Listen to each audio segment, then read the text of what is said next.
Hey friends, Martin here, host of Dad's Bedtime Stories, and before we begin tonight, I just wanted to let you in on something new.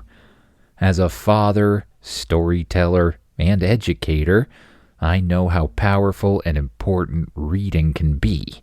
And that is why I've started turning some of my listener favorite series into full books.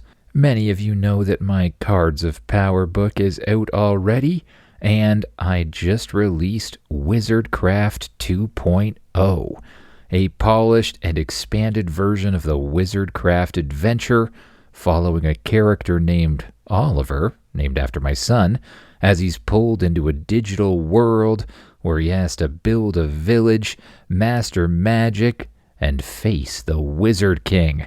So if you're looking for a fun way to get your kid excited about reading, check it out. You'll find the link in my newest episode, or just search for Wizardcraft 2.0 by Martin Gage. And now, on to the episode.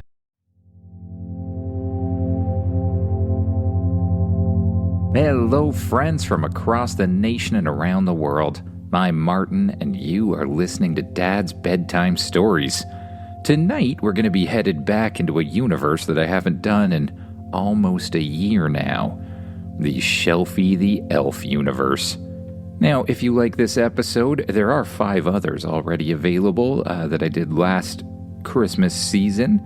And my goal in this one is to kind of get back into the swing of things here and explain the premise, so you can totally start here if you want to. It'll be perfectly easy to understand, honestly. And I asked you guys if you had any suggestions for Shelfie the Elf, and one person so far came through, at least as of the recording of this episode, so let's check that out. Hi, my name is Esther and I'm from Rotorua, New Zealand, and I'd like to make a suggestion for the Shelfie the Elf series, where he covers your shoes in tinfoil.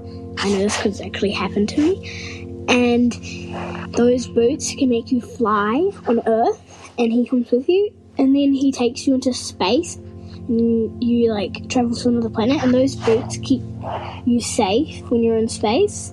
Bye, I love your podcast. Thank you. Thank you, Esther from New Zealand. I think I will incorporate that into the story, and interesting to know that happened to you. As a follow-up, were you actually able to fly, or were they just covered in tinfoil? Please let me know in another SpeakPipe message. Thank you.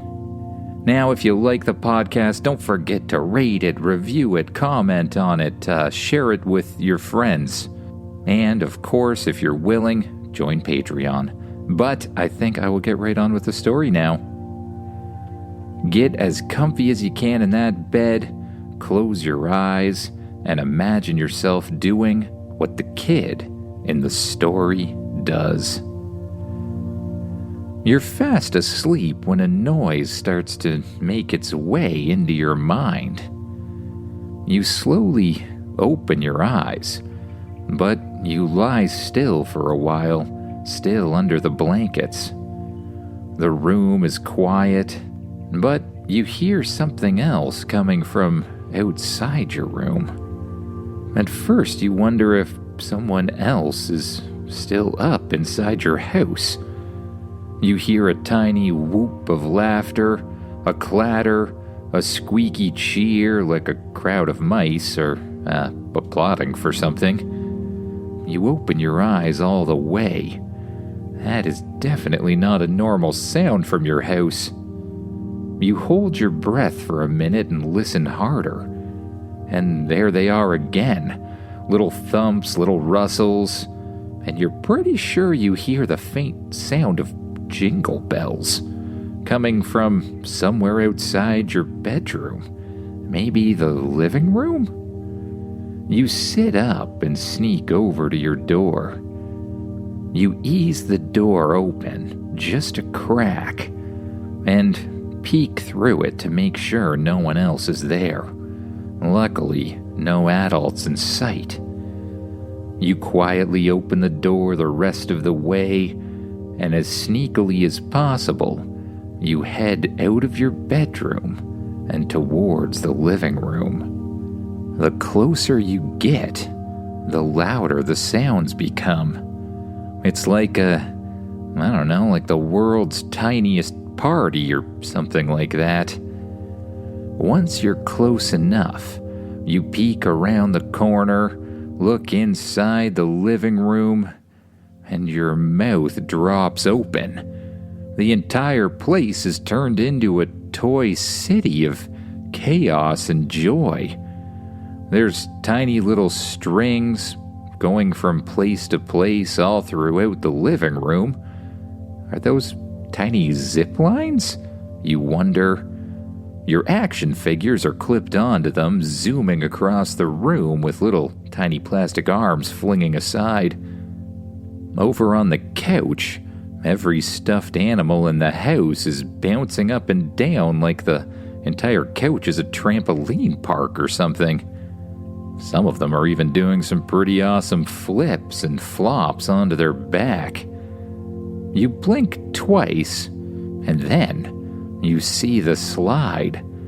A shimmering, twisting slide made entirely out of tinfoil curls around the room and out the door like a silver dragon. It starts at the tallest corner of the living room and circles its way around all of the different objects and over towards the door where your shoes are put on.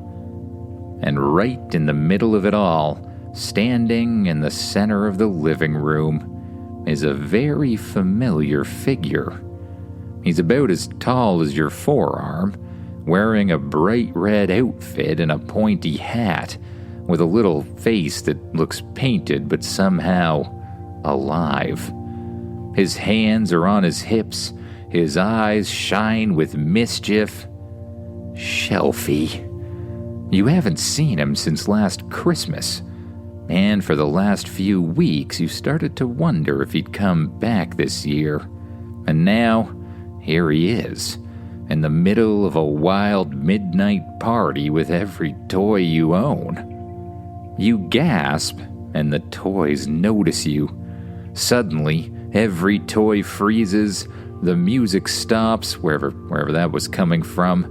The zipline action figures slam to a halt mid-zip, and everyone turns into a toy once again, falling over on their sides as if they were never alive. The stuffed animals drop where they are, the figures fall over sideways, the little toy cars stop zipping around the living room, and in the blink of an eye, the whole world goes silent. Even Shelfie freezes in place. "Oh, come on," you whisper. "Are we really doing this?" No one moves. You put your hands on your hips and step into the room. "I know you're alive," you say softly. "I heard you. I saw the zip lines. Shelfie, I know it's you, and I know you're back." For a long moment, nothing continues to happen. Then Shelfie's painted eyes flick to the side. "You blinked," you say, pointing straight at him. "Aha! I got you." Shelfie lets out the tiniest sigh. His little shoulders slump. Then, with a sparkly jingle, he snaps back to life. Okay, he says, his voice tiny but full of cheer. "You got me. I was really hoping to sell the whole I'm just a regular decoration thing. But you, my friend, are too clever. Too clever indeed." The room explodes back into motion. Action figures start to whoop across the zip lines, the stuffed animals continue to bounce, and the tiny cars continue to zip across the living room. You just stand there grinning.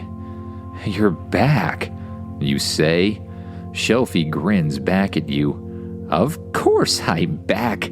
The big guy doesn't just send any elf to your house, you know. He sends the best of the best, and also me." You laugh. Shelfie gives you a tiny bow. "Now, I was trying to keep this whole party a surprise for the morning, but since you're here," his eyes sparkle, "you wanna join?" "You mean I can play too?" you ask. He pretends to think for a second. Let me check the official North Pole rulebook here." He reaches behind him and somehow grabs a parchment out of nowhere and unrolls it. "I believe Section 5, Part 15 says, yes, you can." You glance around at all of the little tiny things around the room. "But I'm, big," you say. "That's a small problem," Shelfie says. "Easily fixed. Stand right there. Don't move a muscle. And, try not to freak out." "That's not a very comforting thing to say," you respond. But Shelfie raises his hands. The air around you tingles like the feeling you get when you rub a balloon against your hair, like little sparks of electricity and that sort of thing. And slowly, the world seems to get bigger and bigger and bigger as you get smaller and smaller and smaller. The couch now looks like a mountain, and the coffee table looks too high to reach. You are officially toy-sized. "Whoa. Perfect," Shelfie says. "Welcome to the party, rookie." He waves towards one of the zip lines. "First stop, the Shelfie Zip Zoom Adventure Course." You look up at the zip line. "How do I get up there?" you ask. "The escalator, of course," Shelfie says as he snaps his finger. The edge of the bookshelf suddenly sprouts a staircase made of building blocks.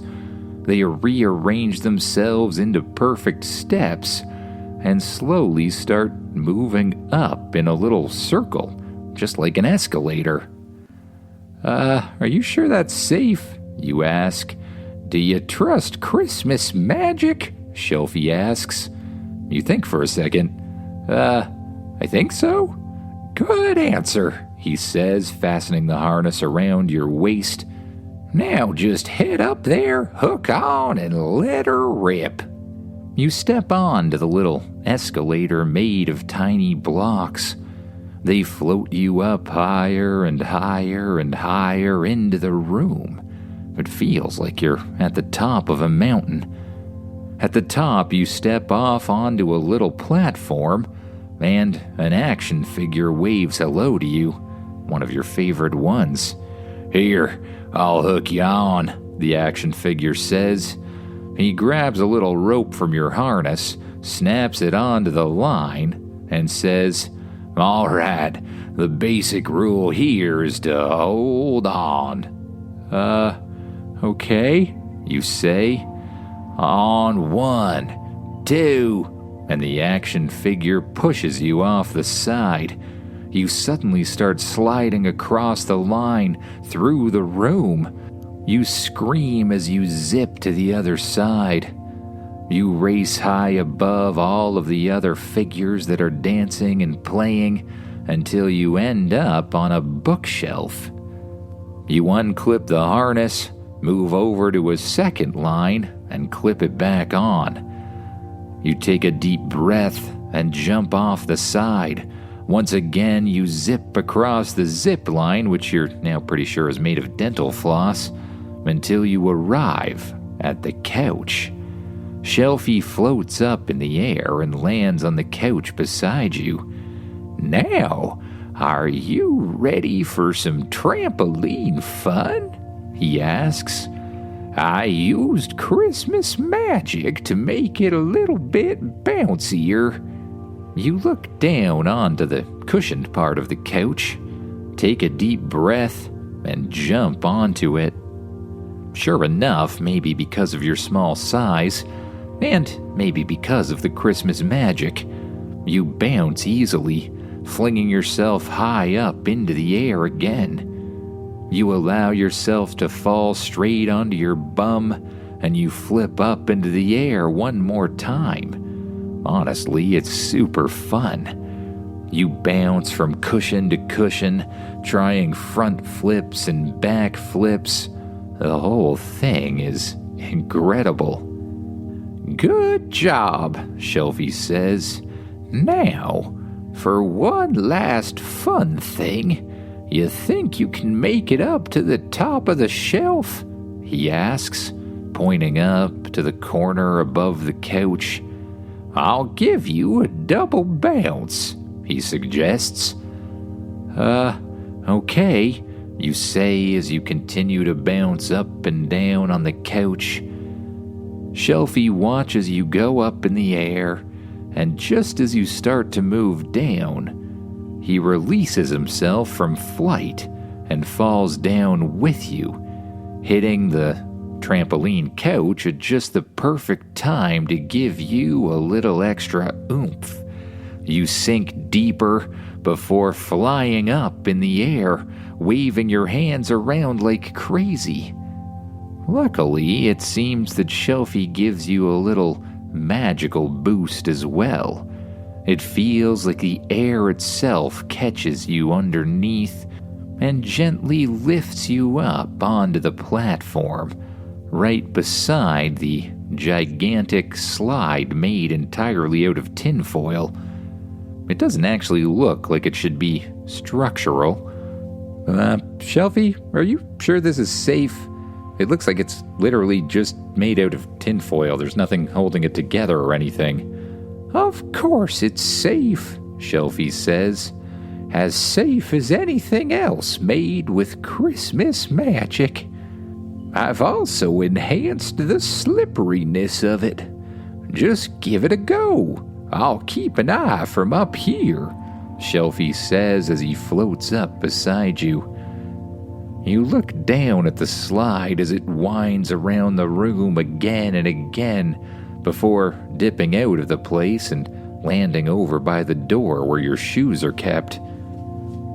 You step onto the slide, you give yourself a little push, and you start to fly down the thing at incredible speed, curving around the living room, loop by loop by loop, faster and faster, until the slide suddenly heads upwards again. You feel for a second like you're gonna fly off, but just before you do, the slide dips one last time, curves out of the living room, and heads straight for the front door. Another little loop at the end to slow you down, and you fly off the end of the slide, landing right beside your shoes, which look absolutely gigantic from this standpoint. And for some reason, they're covered in tinfoil. Shelfie flies over beside you and lands on the ground.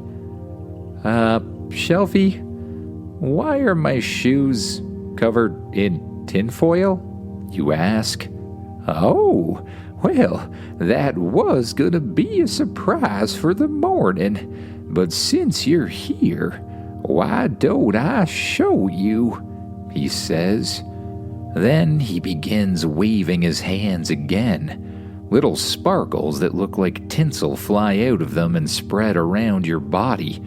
You get that same electrical sensation, like when you rub a balloon against your head, and slowly the world around you gets smaller and smaller and smaller, until you find yourself your normal size once again.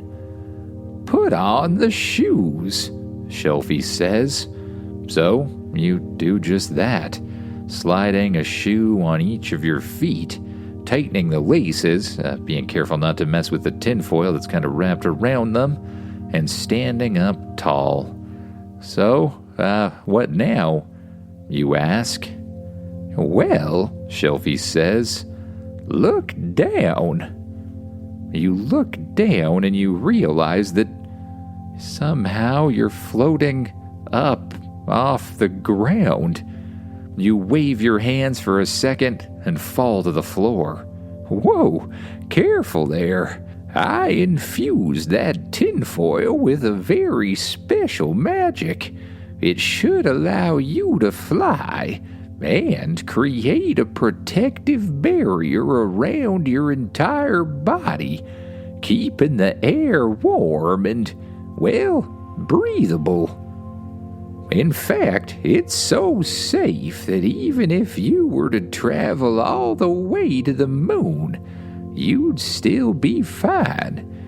It's the same magic we elves use when we fly around this place. We like to keep Toasty warm after all, Shelfie explains. Can I try it? You ask. Of course you can. Just open the door and let's give it a go. Shelfie floats up in the air beside you. You head out the front door, your shoes making strange crinkling noises with each step. Then, for some reason, the air still feels perfectly comfortable, as if you're still inside the house, no matter what the weather outside is actually like. Weird, you think for a moment. Now, in order to fly, all you have to do is think about flying. You close your eyes and just imagine yourself lifting up in the air, becoming weightless, and sure enough, you slowly begin to float. Good job, Shelfie says. Now, try to make yourself go a little bit faster. You imagine yourself shooting up in the air faster, and sure enough, you do just that. You zip up straight towards the clouds, with Shelfie flying beside you. Your home down below gets smaller and smaller, as do the lights of the other houses. It's sort of beautiful at night. You fly high above the area where you live, looking down at the blinking lights from the houses below. And you continue to fly, over top of huge forests, over top of huge lakes, until you come to a giant snow-capped mountain. Strangely, you still feel perfectly warm. You fly around the mountain, and you stop yourself floating up in the air as you catch a glimpse of the moon. It looks almost full and incredibly bright. Shelfie flies over beside you. Wanna go see it up close? He asks. Kinda, but there's no way we can actually do that, you respond. Is there? Of course we can. Follow me, Shelfie says, zipping up straight towards the moon. You follow after him, imagining yourself going faster and faster. The world starts to get further and further away below you, until you can see the entire thing, the roundness of it. You find yourself in outer space. Now, if we're gonna get there, you're gonna have to up the speed a little. Just imagine yourself getting towards the moon very quickly. The magic should take care of the rest, Shelfie says. So you try doing exactly what he said. You reach towards the moon, and you imagine yourself moving faster and faster and faster. It seems to work. The world starts to shrink underneath you, becoming a bright blue ball. When you look forward to the moon, it becomes bigger and bigger and bigger, until you have to slow yourself down to stop from hitting it. Whoa there, careful, Shelfie says. From high above, you start to zip around the moon, looking down at all of the huge craters in its surface. "Want to see something really cool?" Shelfie says. "Follow me." He zips down towards the moon and you zip after him. The moon gets larger and larger and larger until all you can see is the moon's surface. Shelfie comes to a halt high above something very interesting. A structure and a little car covered in moon dust and a flag. "This is the original Apollo 11 landing site," Shelfie says. You float around the area. The place where the first humans made it to the moon, and now you're there too. This is so cool. You look back at the Earth, just a tiny little circle far away. But I think maybe we should get back to Earth, you say. It was the middle of the night, and I'm really supposed to be sleeping right now. "Oh, fine," Shelfie says. "Let's go." You zip back towards the Earth, imagining yourself going faster and faster, and once again it works. You zip forward at amazing speed. The world gets bigger and bigger and bigger, until all you can see is the ground below you. You zip through the clouds, down towards your home. Lights appear again around the houses, and you start to spot a familiar place. Your neighborhood, only from above. You spot your house and head down towards it, shifting your feet down toward the ground and gently allowing yourself to come for a landing right outside. You quietly sneak the door open, head back in, and lock it behind you. In the living room, you find the toys still having a wild party. Okay, well, I'm gonna go to bed, but Shelfie, make sure you clean this place up. I don't think my parents would be too happy if it looked like this in the morning, you say, looking around at all of the tin foil, the stuffies jumping on the couch, the action figures zipping along the zip line and sparring with each other underneath the tree, and the cars racing around the place and out through the kitchen. "Don't you worry. I'll only leave a tiny mess," Shelfie promises. You float through your hallway, still using the magic of the shoes, back into your bedroom, and you gently allow yourself to lay down on the bed. You pull off the shoes and place them at the side of your bed, hoping that they'll still work the next day. You pull the covers up to your chin. You close your eyes, and you just focus on your breath. You remember the crazy adventure you'd had. Zipping on the zip line, bouncing on the trampoline couch, the slide that looped around the living room, and of course, your flight to the moon and back.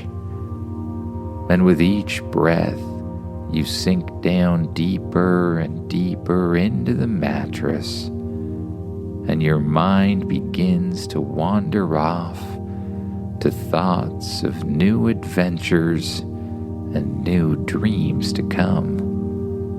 Good night, everyone.